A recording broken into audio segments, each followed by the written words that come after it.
Today is May 6, 2025. It's 5:30 p.m., and we are in the Bosch-Freilich meeting room at Mandan City Hall. Mr. Neubauer, could you please take the roll? Commissioners Heinchan. Here. Braun. Here. Rohr. Here.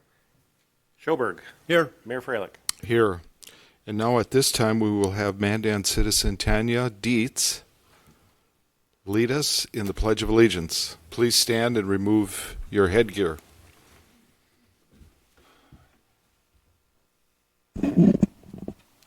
I pledge allegiance to the flag of the United States of America and to the republic for which it stands, one nation, under God, with liberty and justice for all.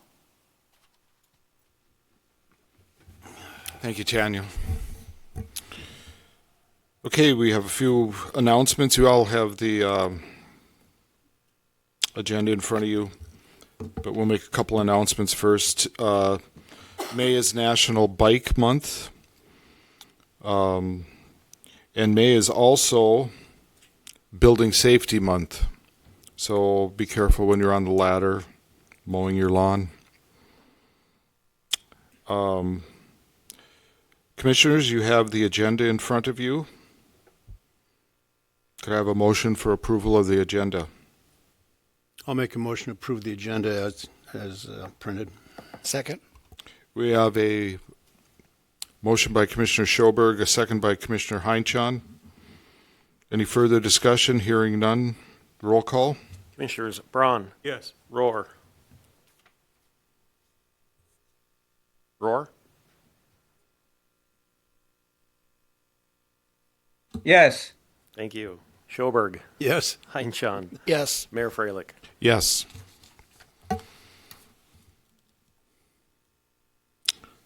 Looking at April 15th minutes.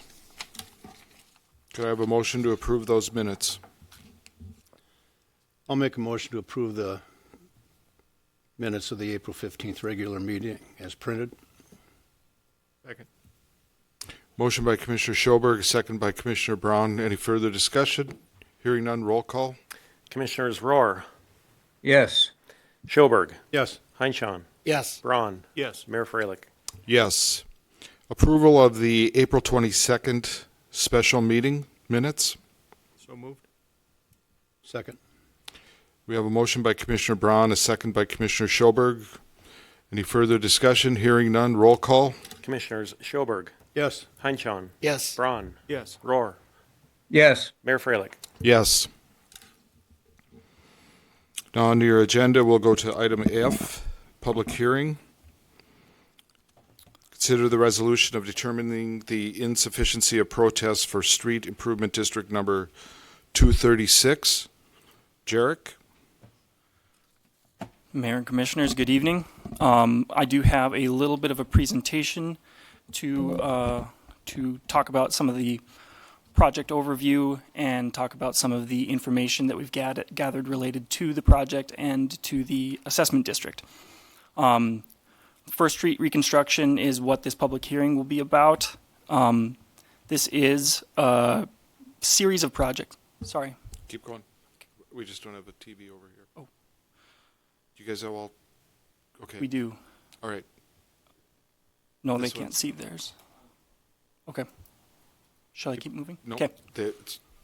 We're good. The series of projects includes reconstructing First Street Northwest and the avenues between Main Street and Second Street. The first and foremost, the goal is to address aging infrastructure, dilapidated infrastructure, including underground utilities. A secondary goal would be to provide a more welcoming environment for residents, visitors, and businesses. The project is currently split into 3 phases. Phase one is shown in orange, and that is the phase that we are currently talking about today. Phase 2 shown in pink here, and Phase 3 shown in blue. Those 2 phases do not have defined timelines quite yet. Phase 1, we applied for funding in 2023, and we were awarded funding in 2025 for construction in 2026. Phase 2, we applied in 2024 for 2027 funding. We have not found out if we were successful in that or not yet. And then Phase 3, we have not made an application for Phase 3 yet. If we were to make an application, 2028 funding would be the earliest that we could possibly do it. Phase 1 is what we're talking about today. That would be shown in orange here, with phases 2 and 3 shown in blue. Phase 1, we have 2025 funding for construction in 26. It includes street, sidewalk, street light, and underground utility reconstruction. Addresses safety and accessibility deficiencies on the corridor. I have a picture right here showing the current geometry of the corridor, and this is kind of a rendering of what the proposed corridor would be. A lot of above ground improvements, and there are below ground improvements to match. Funding sources for Phase 1 include the North Dakota Department of Transportation Urban Grants Program, the Department of Water Resources. This money comes from oil and gas revenue from the state, municipal infrastructure funds. This is also oil and gas revenue that comes from the state. We have city utility funds allocated to this project, and then the remainder would be paid through special assessments. I put together this graph to showcase a little bit of the funding that we have allocated towards this project. Total project cost being about $6.85 million. Without any funding, as shown on the left, a typical assessment would be about $132,000. That was based on a 7,500 square foot lot. The estimated yearly payment based on a 6% interest rate would be about $13,000 per year. The project, as it's currently proposed to be funded, includes a $2.3 million award from the NDDOT, $720,000 from the State Water Commission or the Department of Water Resources, $770,000 from the City Utility Fund, $2.5 million from the Municipal Infrastructure Fund, leaving only $544,000 remaining to be assessed. Using that same formula, I came up with a typical assessment of about $10,500. And since we would be accessing 2% SRF loan for this assessment, the estimated yearly payment would be about $817 per year, as opposed to the $13,000. I have an effective funding rate of 94%, and that is to take into account the lower interest rate as well as the sheer dollars. Design, right now, we are at 30%. We're at the district creations phase up in the top right-hand corner. We're far enough along to make estimates, but we are missing details. 30% to 100% would be the next step in this process, and that would be how we determine what final design is. Through the final design process, we would be held to industry standards, including the American Disabilities Act standards for accessible design, passed in 2010. Just as a general ADA design conversation, we're talking about sidewalk cross slope maximums of 2% grade, running slope maximums of 5% grade, or a 1 to 12 for ramps. And then we always have to aim for grades that are less than these maximums, because you sometimes get settlement in opposite directions. And even if a sidewalk was installed at a legal grade, it could settle out of that grade, and then you would be out of compliance immediately. So typically, we're aiming, instead of aiming for 2% and 8.3%, we're aiming for about 1.5% and 7%. Another kind of general ADA design guide would be that 60-inch travel width is this acceptable ADA routing, and that would be for 2 travel directions and turning movements to be accommodated. And 60 inches is about 5 feet. In particular, on this corridor, I wanted to point out 2 locations that make ADA accessibility a challenge. One of those locations shown here would be a 1 foot, or an entry that is 1 foot above the grade of the current sidewalk. At a 7.5% grade target, that would take about 14 feet to get back down to regular grade, at which point you would have your 5 foot wide ADA accessible routing. So a total of 19 feet at this particular location. Across the street, we have a similar 8-inch entry. And at a 7.5% target grade, we're talking about a 10 foot run to get back down to the road grade. When you take these in combination with each other, and then you map out your parking lanes and your travel lanes, we are at we've arrived at what we have today at our 30% design as our proposed cross-section, which would include parking on one side, or parking on both sides, parallel parking on both sides, and 2 travel lanes.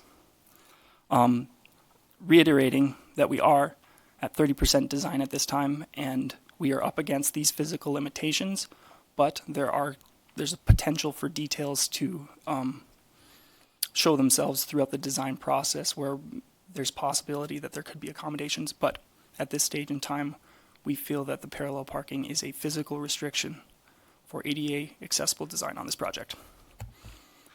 And then I'm going to turn it over to Riley for some of the more data-driven stuff.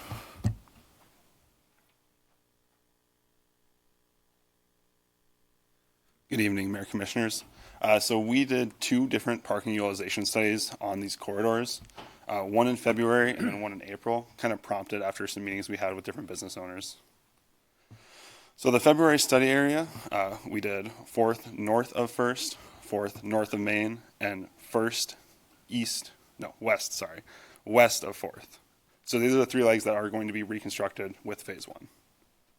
So for February study times, we did a Tuesday through Thursday study, trying to get the average weekday kind of utilization, and we did 15-minute snapshots in time.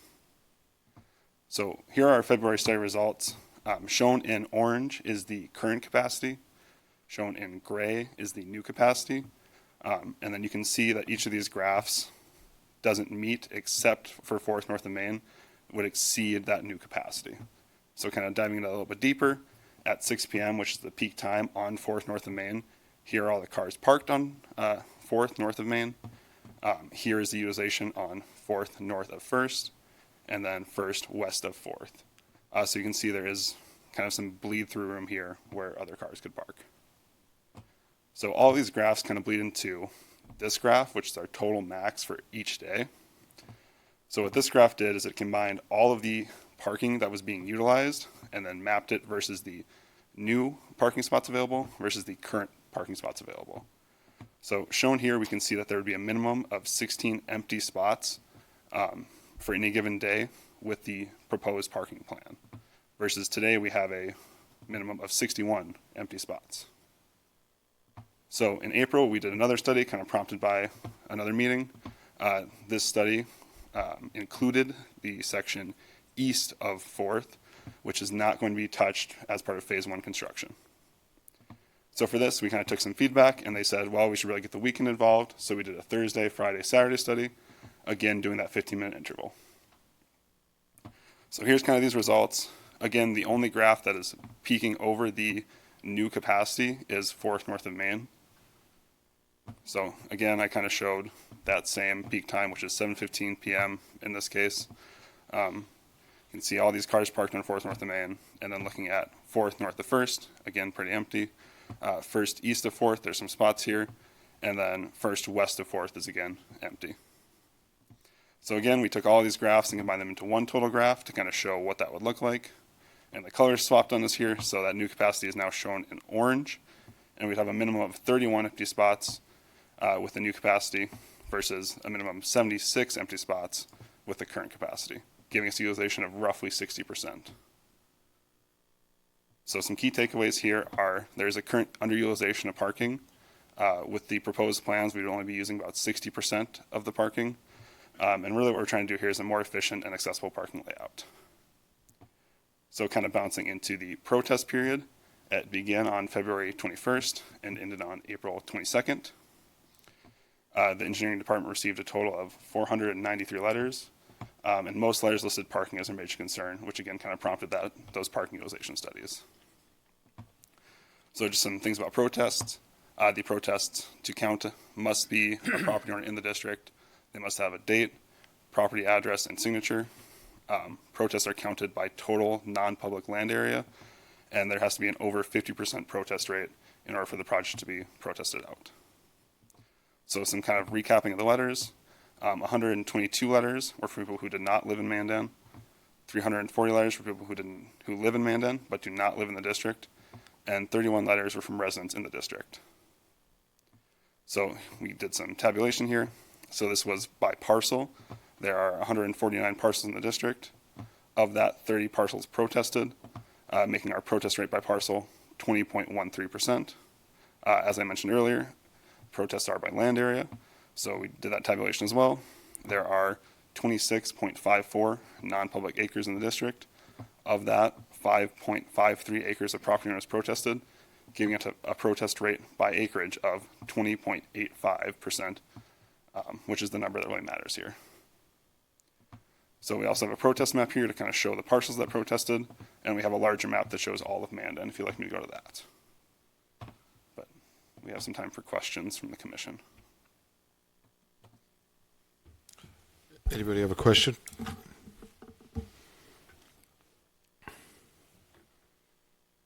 So Riley, the cascading effect of taking away the parking on 4th, as it would move out into the first diagonal, and at that, we would be then at 60%, Yes. correct? Okay.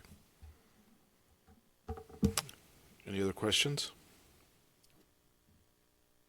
Okay, thank you, Riley. Jarek? Are we?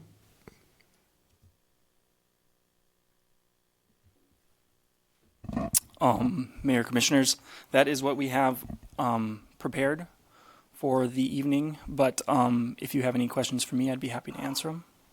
Otherwise, it's our recommendation, I guess, following the protest period, or public hearing, to pass the resolution determining insufficiency of protest.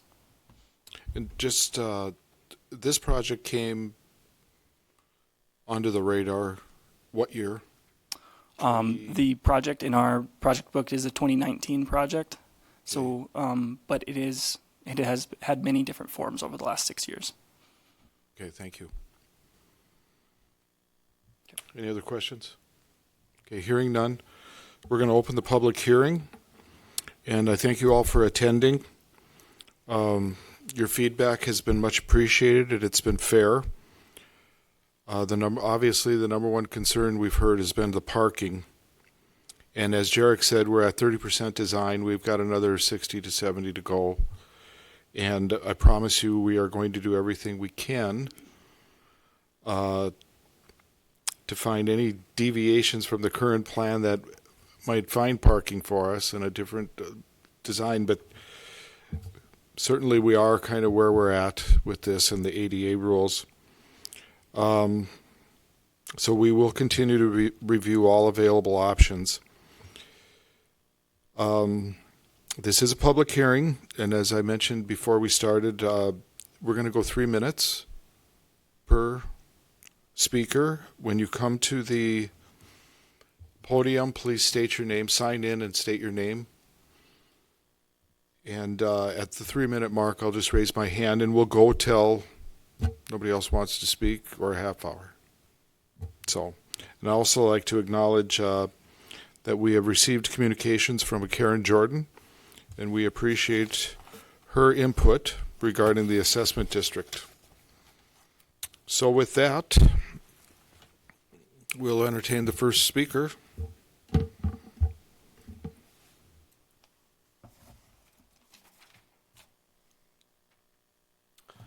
Good evening, Mayor and City Councilman. My name is Steve Mott. By now, I'm sure that most of you know who I am and how I feel about the proposed changes to the parking in Mandan. I do recognize that I can get long-winded, so I'll try to keep this short. The City Planning Office has told us that we need to go to parallel parking, but hasn't really given us other options until the meeting that was held a couple weeks ago, whereas they said quietly there might be another option for diagonal parking in the area there.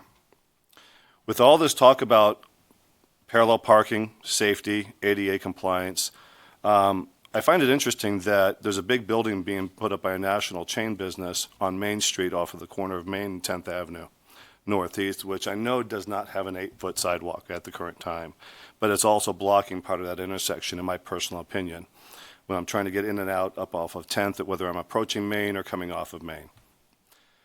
I don't know of anyone else, including myself, that disagrees with the need for the infrastructure updates. Given the short time frame that the petitions could be collected, what we did was we collected, with the help of other businesses in town, I went and spoke with them. There is just under 400 petitions that I turned in myself. I've got enough here to add another 30 to 40 petitions myself to the that opposing the parallel parking changes. While these may not all be Mandan residents, there are people that come to Mandan and shop at small businesses. They eat at small businesses. They get tattoos and haircuts at small businesses. You've been told that in the event that you pursue parallel parking, that you'll be attacking small businesses. I've said that myself. I still strongly believe that. I think that if we have other options available, the other option was we had mentioned, I believe Jared, you mentioned at the meeting 2 weeks ago, that we could do parallel parking with a different angle. That would be less. The diagonal parking would be less of an impact on our businesses itself.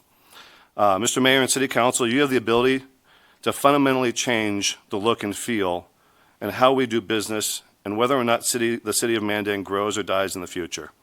There are other options rather than decimate how people visit our city and whether they spend their hard-earned money in Mandan or somewhere else. Thank you for your time. Thank you, Steve. Are there any other speakers?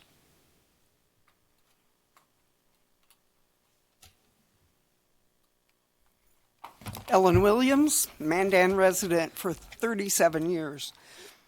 Now you've explained when the assessments were taken, how many parking spots were taken.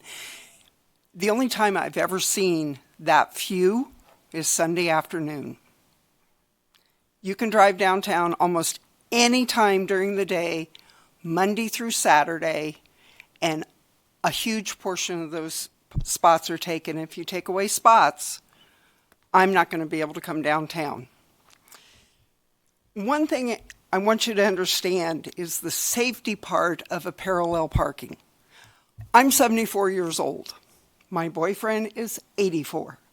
We don't get out of cars fast anymore.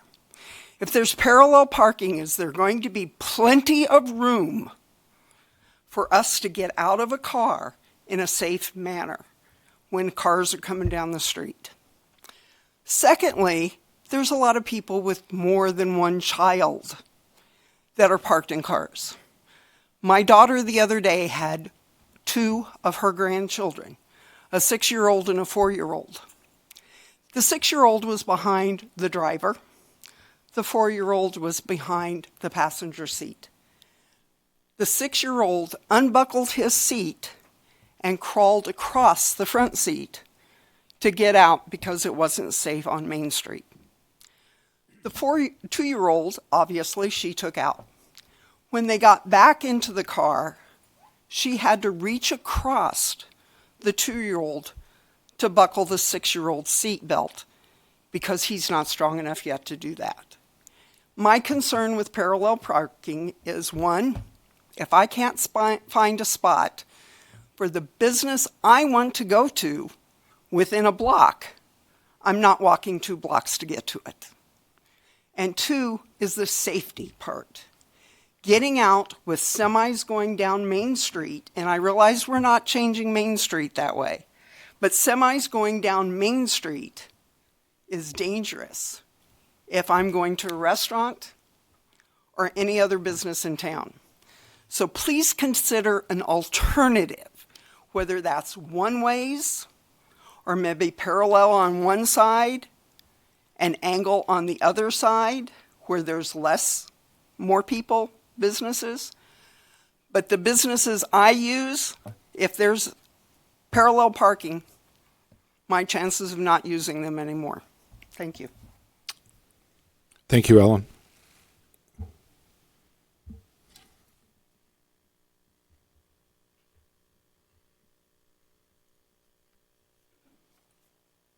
Mr. Mayor and members of the commission, I am Danae Kautzman, and I'm here as a citizen. I'm not in the special assessment district, but I did want to speak about the parking because I have an issue with that as a citizen of Mandan.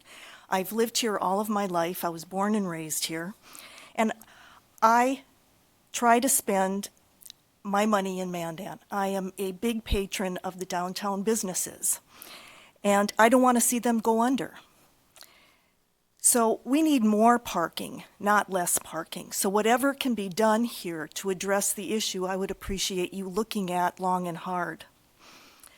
I'm absolutely not in favor of getting rid of the diagonal parking, and I'll tell you why.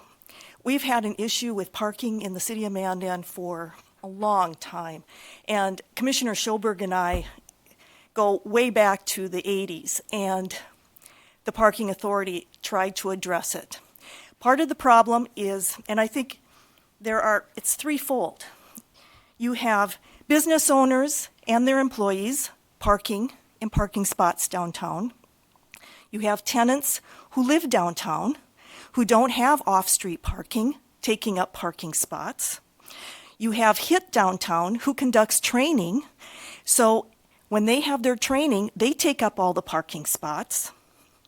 You have the jury who is given a pass to park all day, sometimes weeks at a time, taking up parking spots. The city employees, the county employees, do not have enough parking in the city and the county parking lots, so where are they? They are on the streets as well.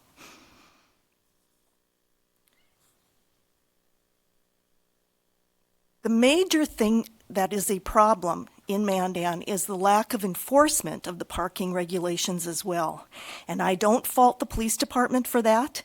It is very difficult to keep that position filled. Why it is difficult to attract and retain an employee in that position, I don't have the answer for that. But the fact of the matter is, we don't have consistent enforcement of the parking regulations. So when you take away parking spots, what's going to happen? People are going to continue parking as they do past the 90-minute, and people like me who come down to patronize the restaurants, the stores, I don't have a place to park. So it's a real issue, and I don't know how to address it, but taking away parking spots is not the answer. Thank you. Thank you, Danae. Just a reminder that if you did speak, I think, Steve, is that the sign-in? Please make sure you sign that.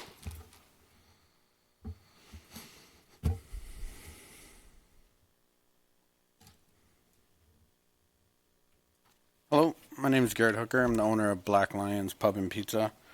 I'll keep this pretty short and sweet. As a business owner, our biggest concern is the parking. So if there's any way that you guys can figure out a way to make more parking, not take away parking, we'd greatly appreciate it. We're all on one team here, so we can work together. We can figure it out. I know we can. Parking's a huge thing for business owners. It really is. Trust me, people are lazy. They don't walk. I'll tell you, I've been in the business 5 years. People don't walk. So if there's any way we can figure out something, I think we can work together and do it. No, that's all I got. Thank you, Garrett.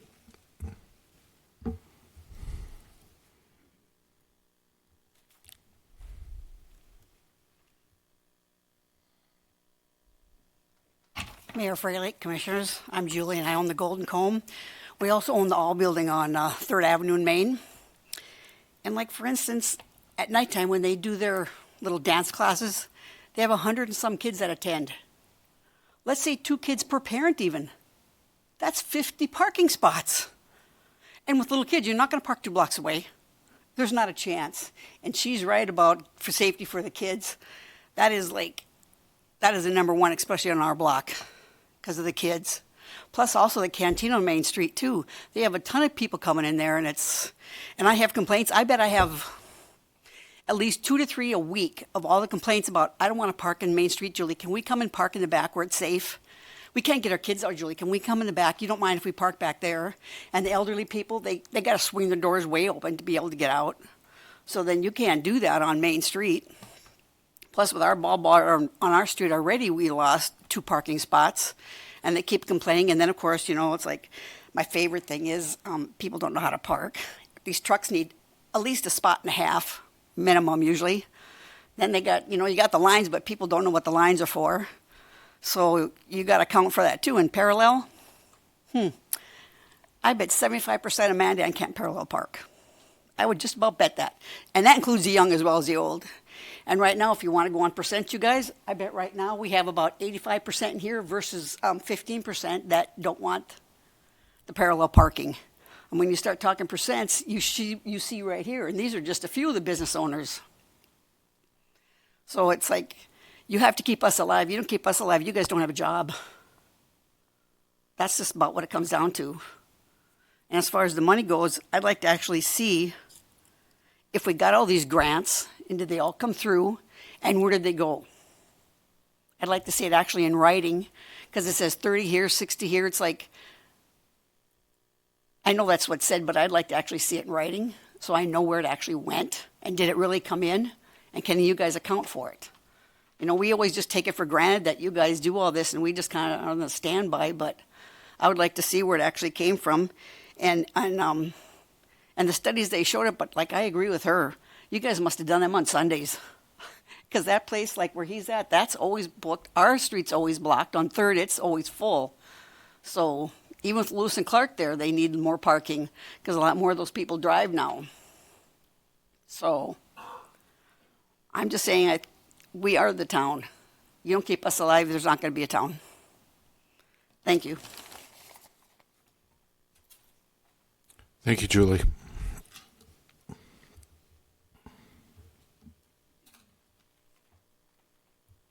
Anyone else?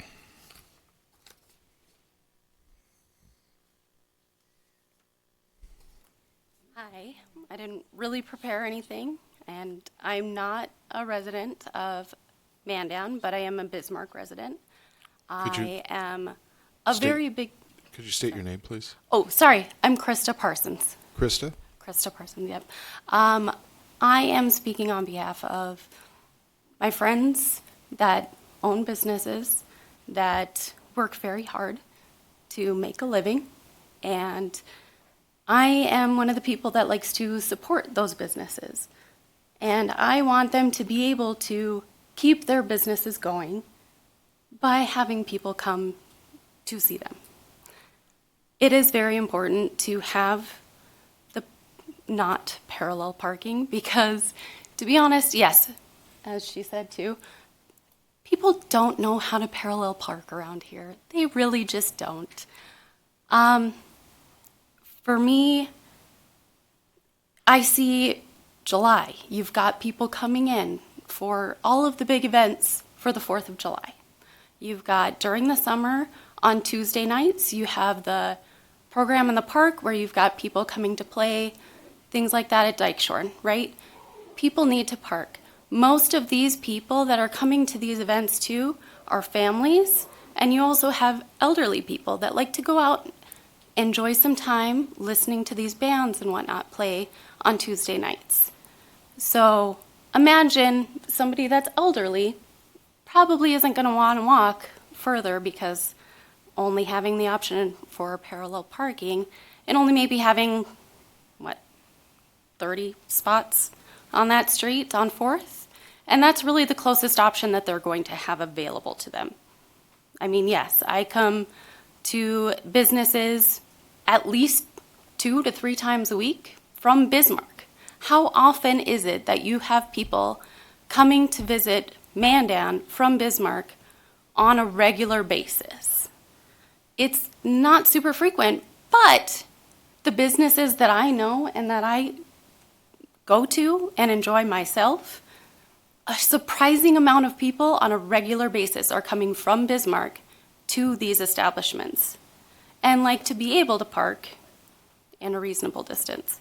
So yes, I understand that there is absolutely a need to, repave, to fix things, but there has to be another option because parallel parking on 4th Street just will not work, or 3rd Street, or any of those side streets. It just will not work for the amount of people that need to utilize those. That's all I have to say. Thank you, Krista. Thank you. Anyone else? Mr. Dietz.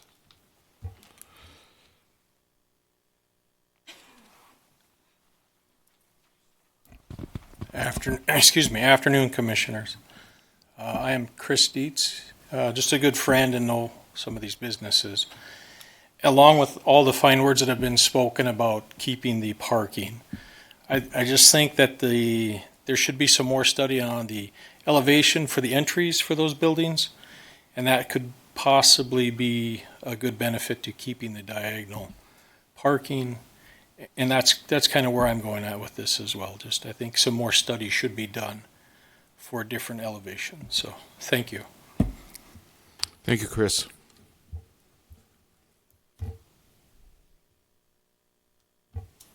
Anyone else?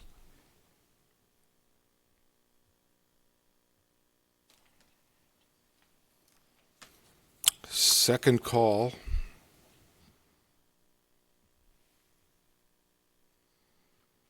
Third and final call for comments. Any comments over Zoom, Mr. Neubauer? Okay, third and final call. Hearing none. This public hearing is closed. I will say what we would like is citizens from that district, the business district. We will be contacting you throughout the process if this goes through, so we have your input into what we can possibly do design-wise. So there's nothing to hide here as far as money or anything else. I think we all pride ourselves on being as transparent as possible with the projects. So with that, Commissioners, comments? Or I would entertain a motion. I'll make the motion. All things considered, now you know how tough this job is. I would encourage all of you to run for the next election, which is coming up in a year and a half, because this is really difficult tonight. I know a lot of you guys and gals for a long time. Julie and Ross and I go back, Danae and I go back, Steve and I go back not that far, not to the 80s, but keeping in mind that this is about the protest and all other things, specifically the parking, will fall in that 60% to come. So the 30% where we're at now, I'll move to approve the resolution determining that the protest of Street Improvement District 236 is insufficient. So we move on. We have a motion by Commissioner Schoberg. Second. We have a second by Commissioner Brown. Any further discussion? Hearing none, roll call. Mr. Neubauer? Commissioners Heinchan, Yes. Braun, Yes. Rohr, Yes. Schoberg, Yes. Mayor Freilich. Yes. Okay. With that, you're all entitled to stay and tell the rest of the meeting if any of you would like to leave at this point. We're going to take a little break and allow that to happen. Again, thank you for participating in your city government.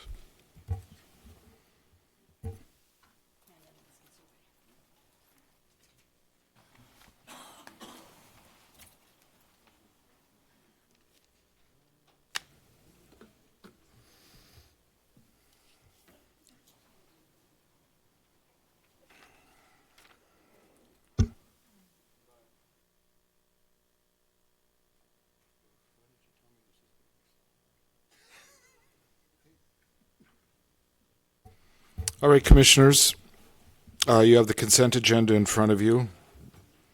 Are there any items you would like removed from the consent agenda?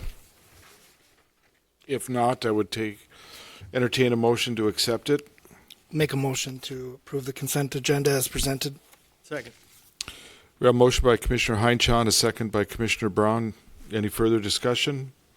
Hearing none. Roll call, please. Commissioners Braun, Yes. Rohr, Yes. Schoberg, Yes. Heinchan, Yes. Mayor Freilich. Yes. We have no old business. We'll move on to new business. Consider an amendment to the Memorial Highway Cost Participation and Maintenance Agreement. Jarek? Mayor and Commissioners, this is a sort of minor amendment that has major implications, but something that we've been talking about for a while now. This amendment to the cost participation and maintenance agreement that we have currently with the NDDOT would take the Memorial Highway segment off of the state highway system and turn ownership over to the city of Mandan after completion of the projects, and would be placed on the functional classification system as a non-regional roadway. It'd be classified as a local roadway. It's our recommendation to approve the amendment as presented, but I can answer any questions if you have any. Any questions for Jarek? I move to approve the amendment as presented. Second.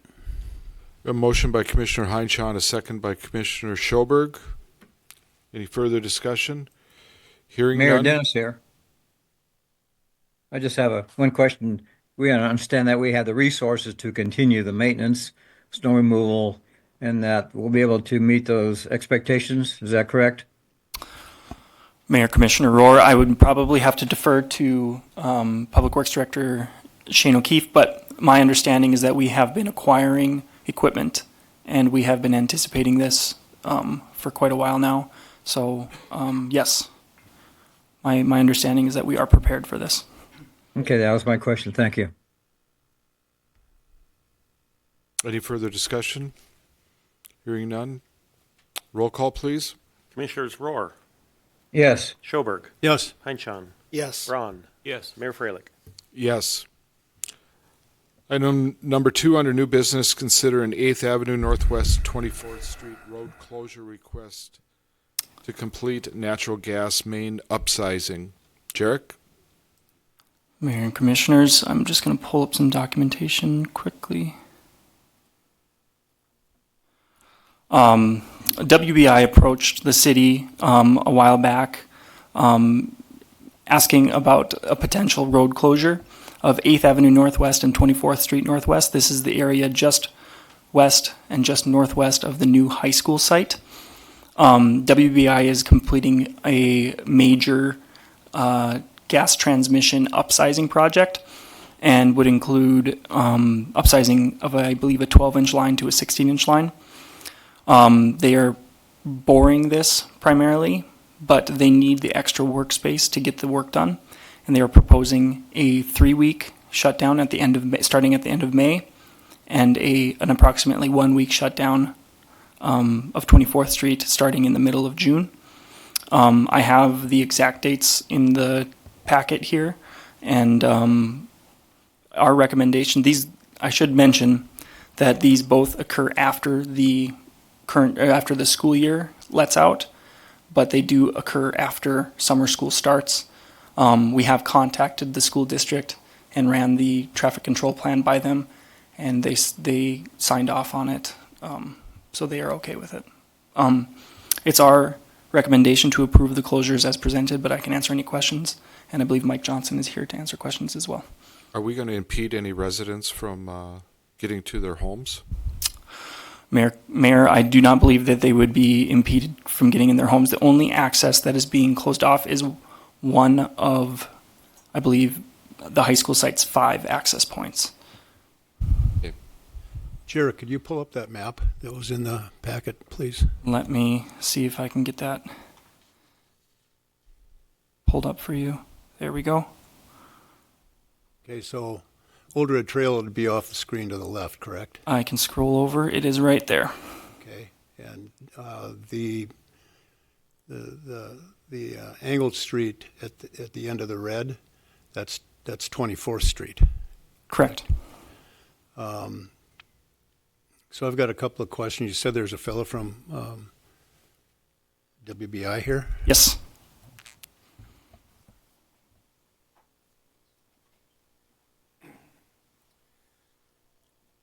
Hello, Commissioners and Mayor. Mike Johnson, land agent with WBI.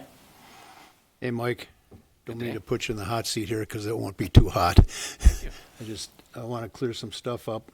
Of course. You guys have done a lot of background work with Jarek and Riley, from what I understand, but just for the people that are at home Okay. watching on TV.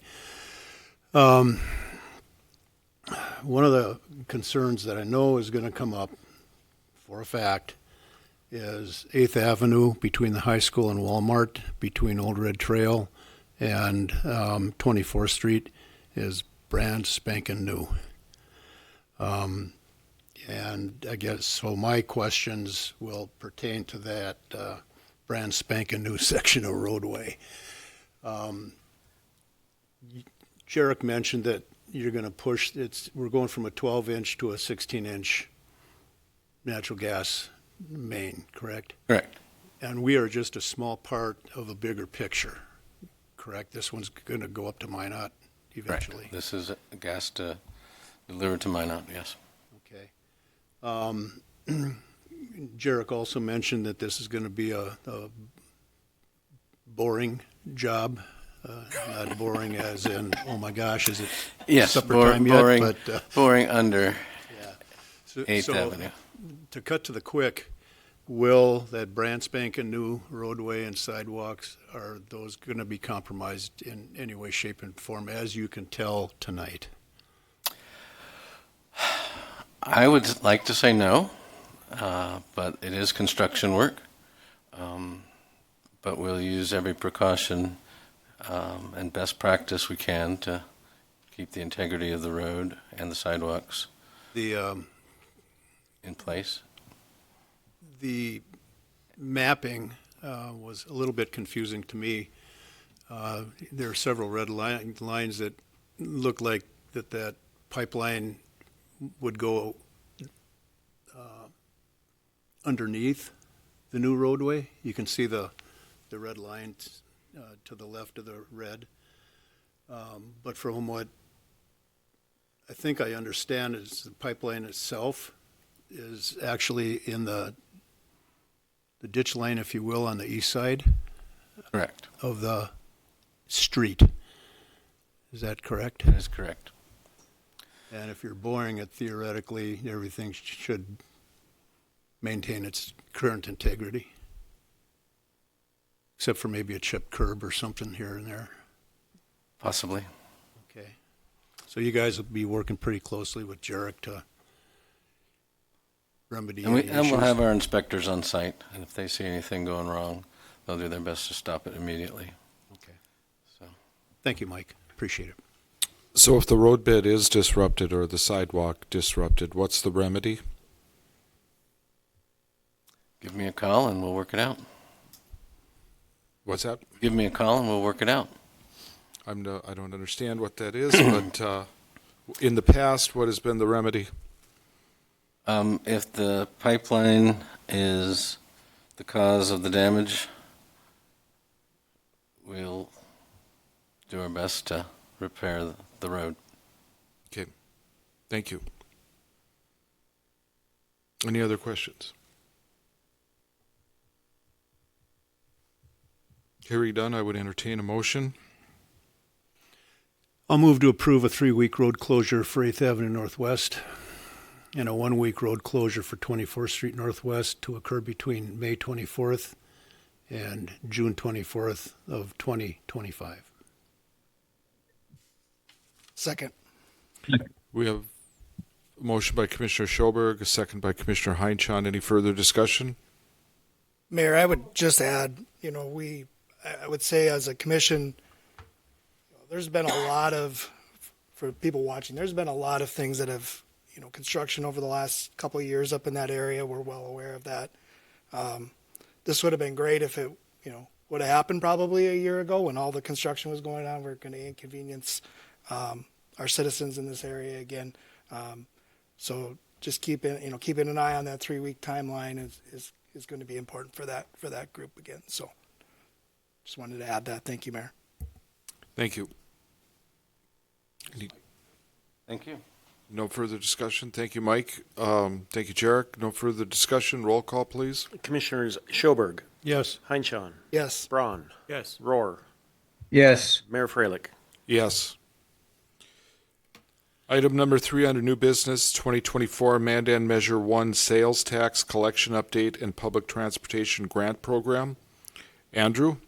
Good evening, Mayor Freilich and Commissioners. I'm here just to update you all on the sales tax that's been collected under Measure 1 and some staff progress that's been made relative to a group policy and grant application. So in I believe, May of 2024, Mandan voters approved Measure 1, which was a ballot measure that funded a half-a-cent sales tax with the specific purpose to fund police and fire capital expenditures, accessibility enhancements to the building we're in Mandan City Hall, as well as create a reliable funding source for public transportation, specifically that which would serve the elderly, disabled, or socioeconomically disadvantaged. So in order to ensure that we were facilitating kind of the granting of these funds with structure and policy in mind, we did go ahead and try and craft a policy. So attached to the agenda document is a couple-page policy and an application that potential grantees would be asked to fill out in order to procure funds from the city through this. At a high level, the application kind of calls out the objectives and places the responsibility for the process of the application within the city's administration department. It spells out that applicants of a wide type would be eligible to receive these funds, provided that they can clearly state how they provide reliable public transportation. So this is really open to a variety of different modes, taxi, private, other transportation, public transportation, fixed route, paratransit, for example. We see a lot of different things being eligible to receive these funds. The policy then covers a maximum funding amount of up to $500,000 per organization annually, and we do request to receive applications as part of our annual budget.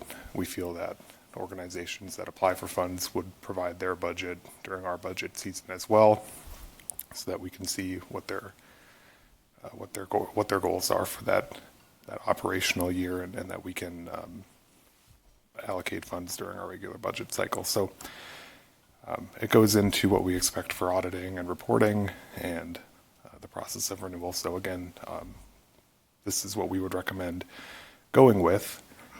Both the cities of Mandan and Bismarck are working with the sales tax now. We are ahead of the game in the fact that Mandan voters were asked to vote on this, I believe, 5 or 6 months prior to Bismarck voters. So we've already begun collecting sales tax from this, and therefore potentially eligible grantees are asking for funds from us sooner, given that we've just been working on this a little bit longer. So knowing that grantees are expecting to be able to apply for funds soon, we are motivated to get a policy in place and be able to accept and process applications going forward.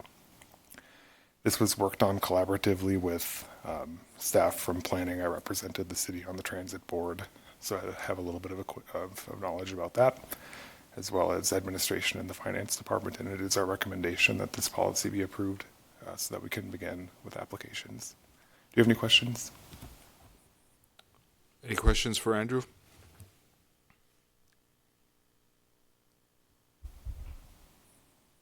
I would entertain a motion, Commissioners. Commissioners, if I may, I believe there may be a member of the crowd who would maybe just like to provide comments, possibly.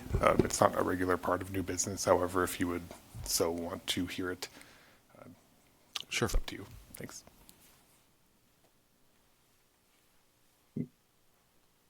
Yes, hello, Mayor good day. and Commissioner, I am a member of the Transit, and I attend the meetings so I can always keep updated on certain elements that affect the transit, Bismarck Mandan Transit with this particular revenue.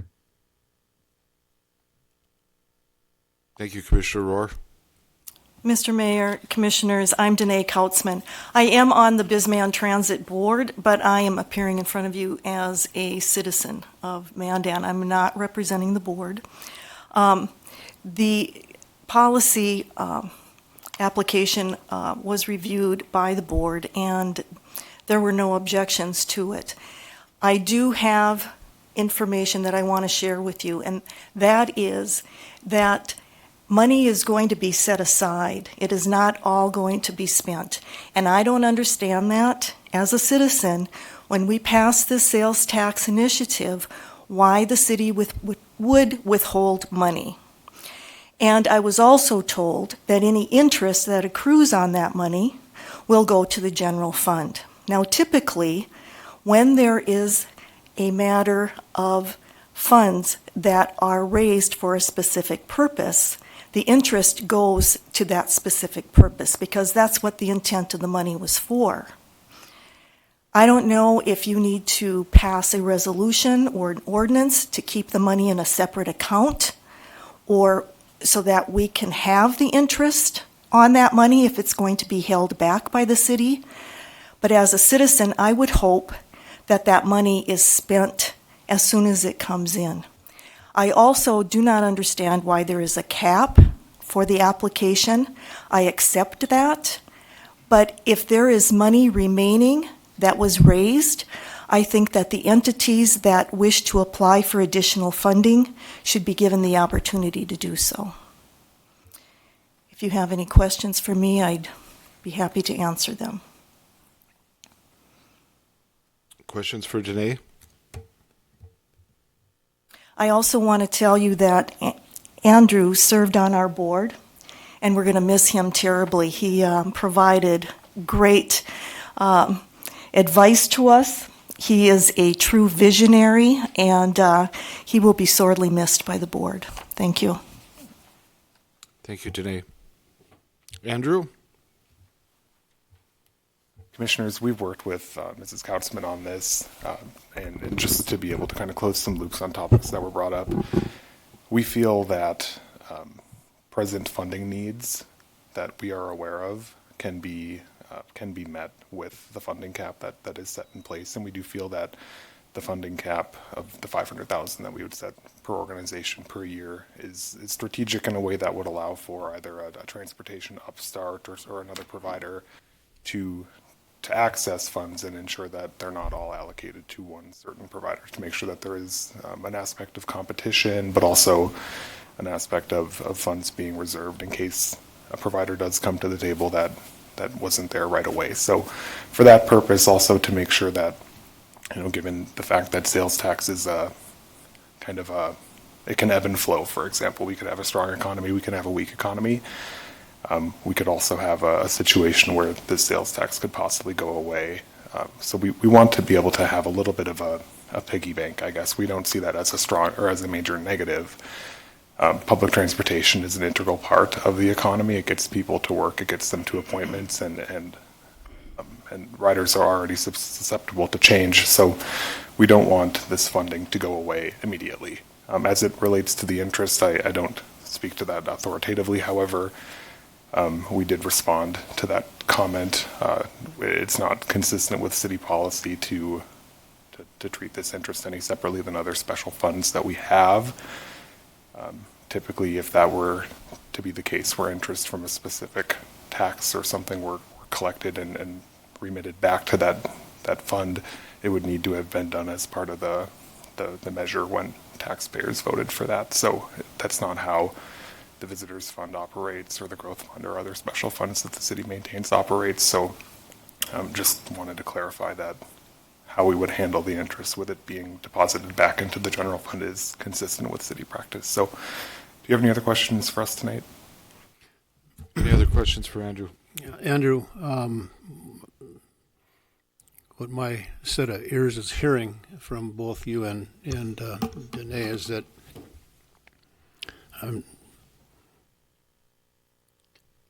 competition is as far as other potential service providers may or may not be totally welcomed but you're not locking them out. Is that right? Mayor Freilich, Commissioner Schoberg, the way that we have this set up would be in theory able to provide funds to at least more than one eligible grantee. Okay. Yes. Okay. Thank you. Any further questions? Hearing none, commissioners. Entertain a motion.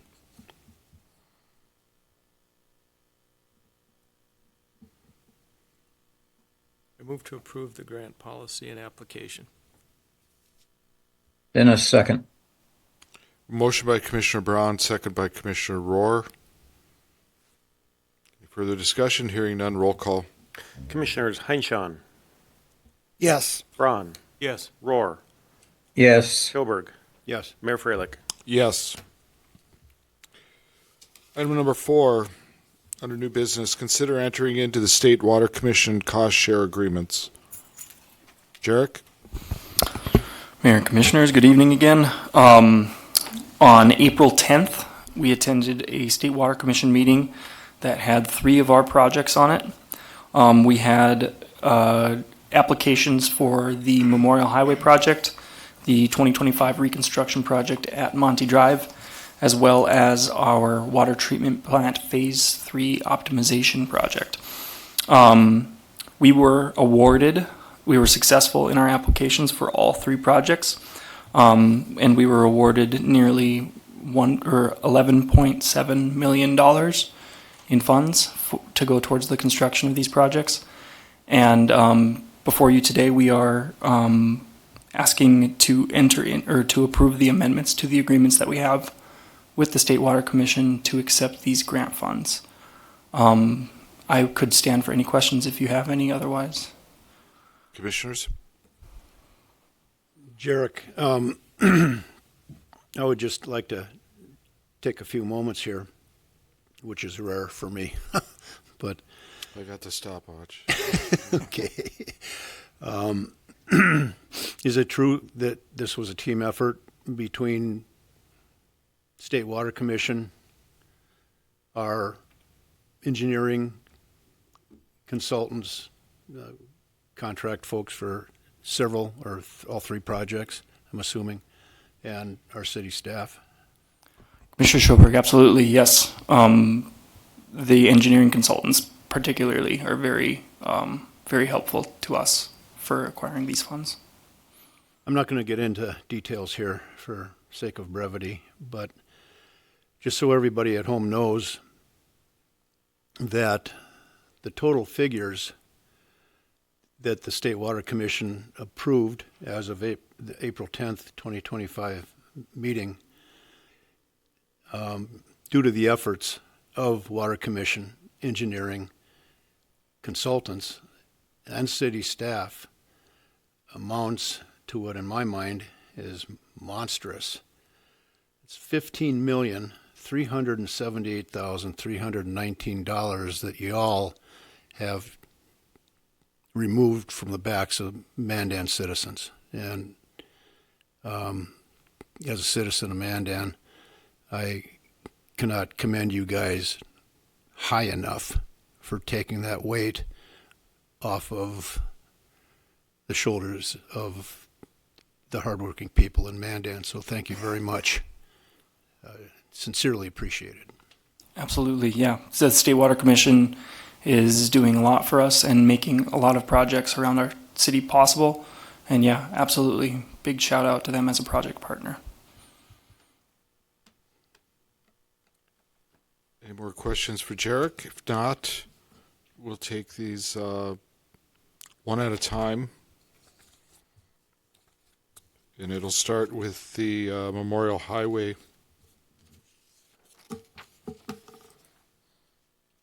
Look for a motion to approve.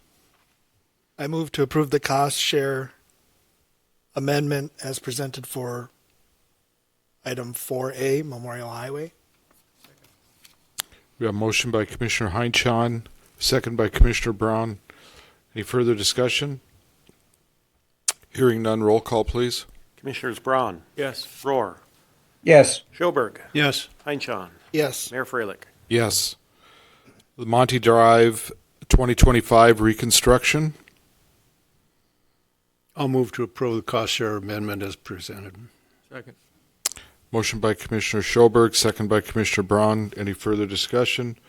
Hearing none, roll call. Commissioners Rohr, Yes. Schoberg, Yes. Heinchan, Yes. Braun, Yes. Mayor Freilich.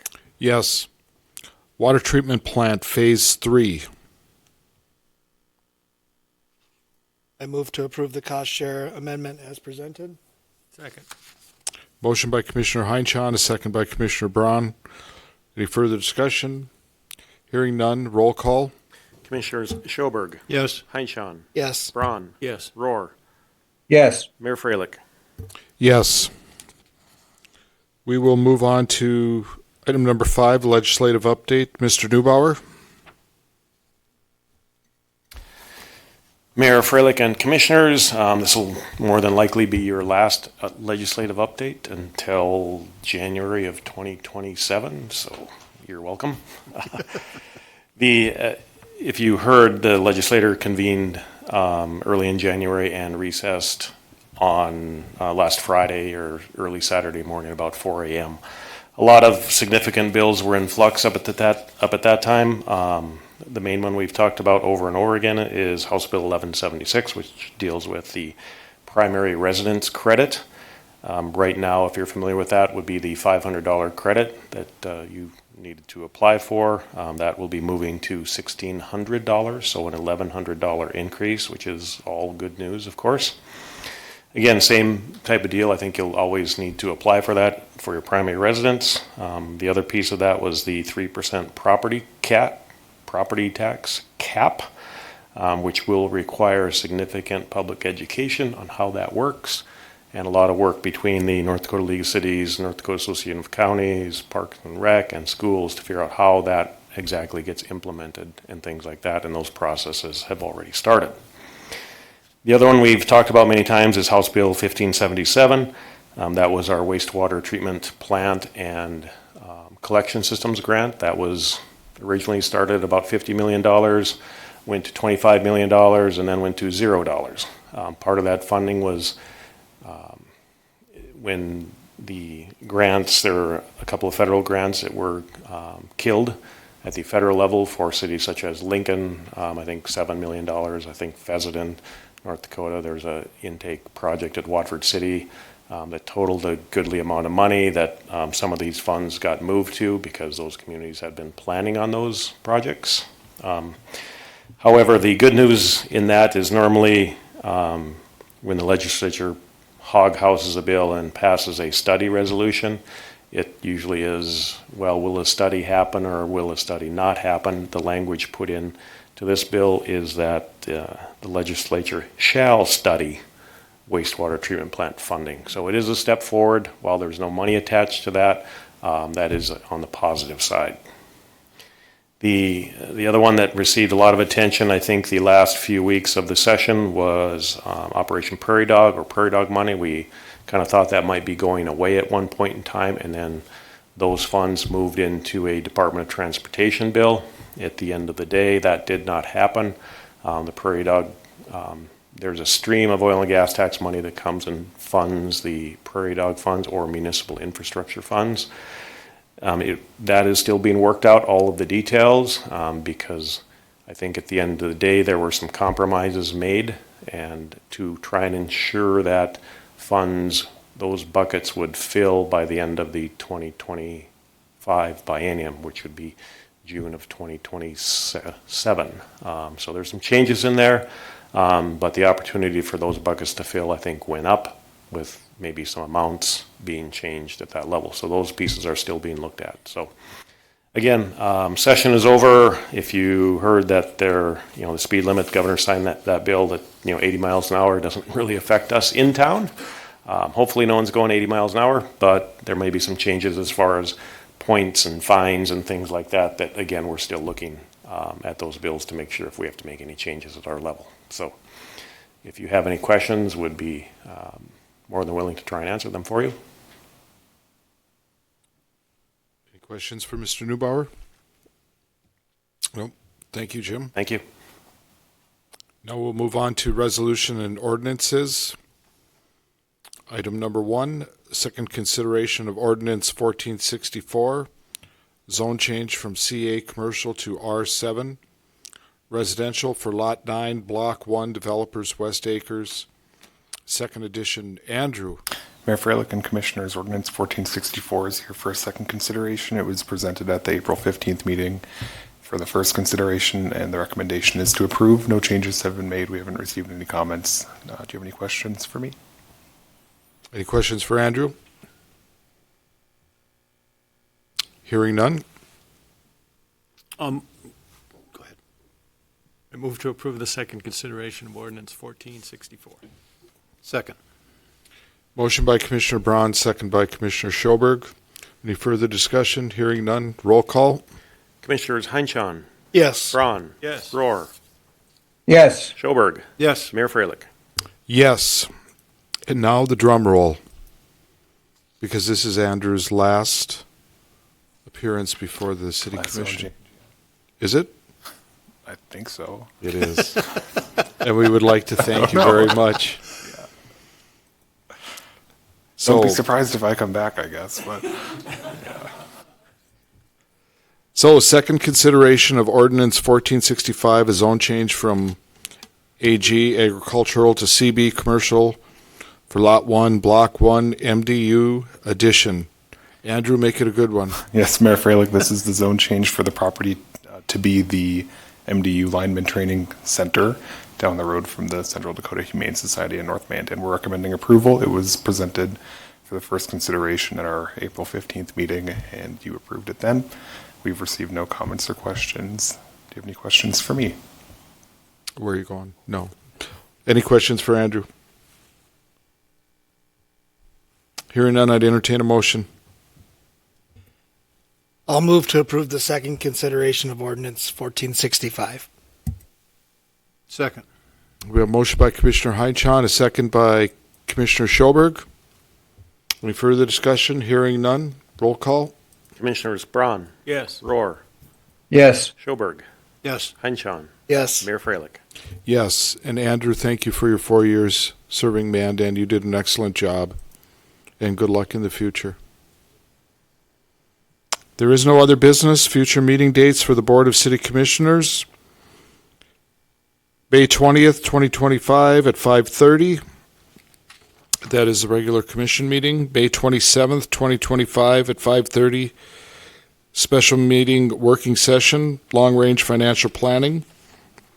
Then we're into June 3rd, 2025 at 5:30, regular meeting, and June 17th, 2025 at 5:30, regular meeting. Seeing no other business before the board, we are adjourned. Thank you.